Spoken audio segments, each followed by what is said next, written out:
Hey everyone, this is James from TDB here, bringing you another Inbetweenisode. Today we are going to be talking about the 2001 Yee On Yiwu cluster tea, a little bit about mismatch in storage. I wouldn't say it's even not necessarily a mismatch, and also talking about an Austin, Texas-based operation, the steeping room. So yeah, a lot of topics to cover. We're going to just hit everything really quickly here. So the tea I am brewing is the Yee On Yiwu clusters. So where does the steeping room come in? Well, Yee On for a while at least was shipping to the U.S. Sadly, Hong Kong Post has not been shipping to the U.S. for about a year. Hopefully that changes at some point.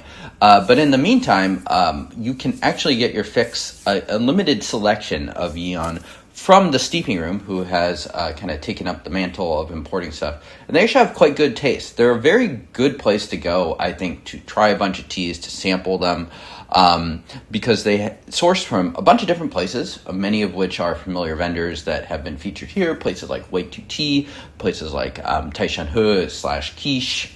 So they get those teas and they'll sell them in sample quantity, which there's a huge amount of value in that, and they are domestic based if you are in the US, so you can get the tea relatively quickly. And in the case of this tea, the markup compared to kind of the Yee On price is really not that bad at all. Of course, it is kind of tea dependent, and I'd imagine that there are serious shipping considerations for that. So something like Best Taste probably is fluffier, takes more money to ship than something like just a cake of Purple Mark. But I've used them to basically restock my Yee On because I really like my Hong Kong traditional stored teas. And with Yee On closed, Yee On was pretty much kind of the most reliable option even before that, and so they've kind of taken up the mantle there. So shout outs to the steeping room. They have some good taste there, so definitely check them out, especially if you are you're looking to dip your toes into pu'erh. I think they're a pretty ideal spot to start with, maybe even the best in some ways.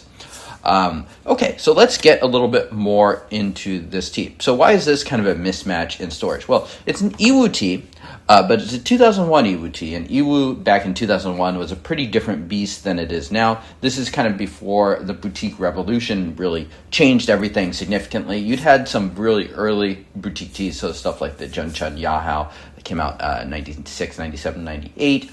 And the Yichang Hao teas from kind of 99 to 2001. But Yiwu was really not what it is today, where you have a ton of different small operations pressing these really small pressings. So, at the time, Dai was still making some pretty acclaimed Yiwu teas from this period. So you have a little bit more of that factory-style, traditional sort of processing that you'll see here. And my guess is that this tea was processed in that same sort of way, rather than kind of what we would associate as like some fancy pants guy in Taiwan going there and hand-picking tea or whatnot. My guess is this was a tea production of decent quantity there. And it's a mismatch because you don't often see Yiwu teas that are traditionally stored. Of course, you can find them on occasion, but it's usually not what people most associate with kind of traditional storage, where we might more think of like strong, punchy teas, so kind of Munghai area teas for that. Nonetheless, I think there is definitely some merit in this. One of my favorite Yiwu traditionally stored teas is from a place called Hung Chong Tai, and it's a Yiwu Buds Cake from 2001. And I'm almost through with my second cake of that, and I quite like it. It has a lot of brightness, a lot of different stuff going on.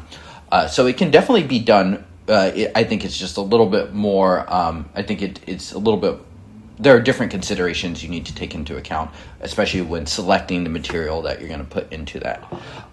This is also a cluster tea, so you don't really know what's in it, but it's also kind of removes the pretensions of having like fancy label or whatnot. It's like, oh, the 2001 Chong Tai or whatever. These are teas or productions that Yee On does that are really made for consumption. So the chunks, the clusters.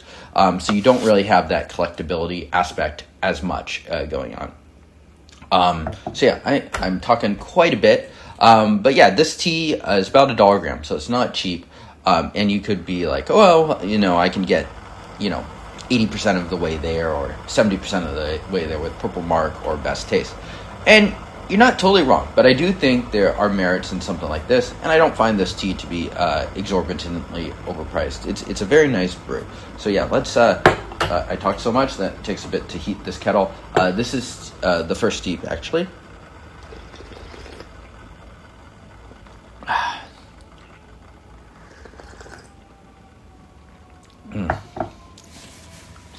is just really woody, is very full. This is not a subtle, light Yiwu tea. And then you get the aftertaste, and I think this is where you taste the Yiwu. Is it just extends further into the palate, into the kind of the top of the throat in a really pleasant way. I am sort of using a modified brewing here, using a little bit less leaf. Gonna brew these longer than my typical flash steeps. A tea like this, very forgiving brew too, just because it's been stored in such a way. So yeah, I think there's nothing wrong with leveling up to something like this. I think if you're looking at a $1 Yiwu, this $1 a traditionally stored tea, this one punches pretty well.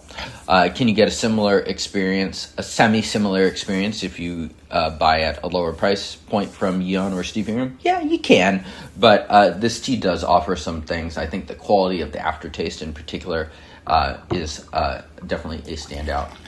And for me, at least, I like to drink these teas at the tail end of a session. So if I'm having a group session with Denny or someone else, this would be a nice capper to it. Because oftentimes your palate is a little bit shot, and something like this is just a nice change of pace, especially if you've been drinking more of like active teas, so like a semi-aged raw or something like a really rich yancha tea or whatnot. So yeah, cheers.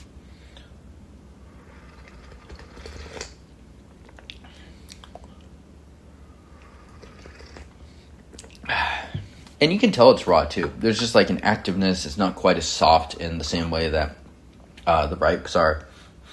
And I would say this and the 2001 Shotgun Tool remain my kind of favorites of the kind of more mid to upper end Yee On teas. And yeah, if you stock the 2001 Shotgun Tool, the Pine Crane as they call it, Steeping Room, I will buy it. I guarantee you, I will buy it.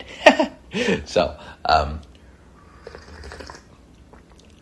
not to influence too much of what they are trying to stock, because the selections that they made from Yee On, I think, are generally quite solid.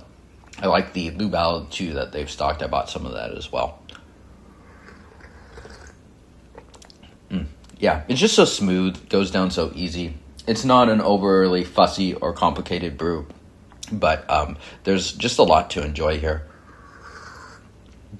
But if you were to design me like the perfect work steeper, regardless of cost, I think it could very well look something like this. This is, I think, quite a bit easier to brew than something like their Shagwan tools too, just because the compression is not quite so intense. But yeah, this is a very nice traditionally stored tea. I think if you want to get sort of a softer introduction to, that's not quite as hit you on the face as the Purple Mark or the Best Taste, I think this is a reasonable choice as well. Okay, so thank you everyone for tuning in. Let me know how you like this episode, and go check out the Steeping Room if you haven't. If you have yet to get a good example of traditionally stored tea and you're based in the US, this is the place to do it. So thank you all for tuning in. I will see you all next time. Cheers.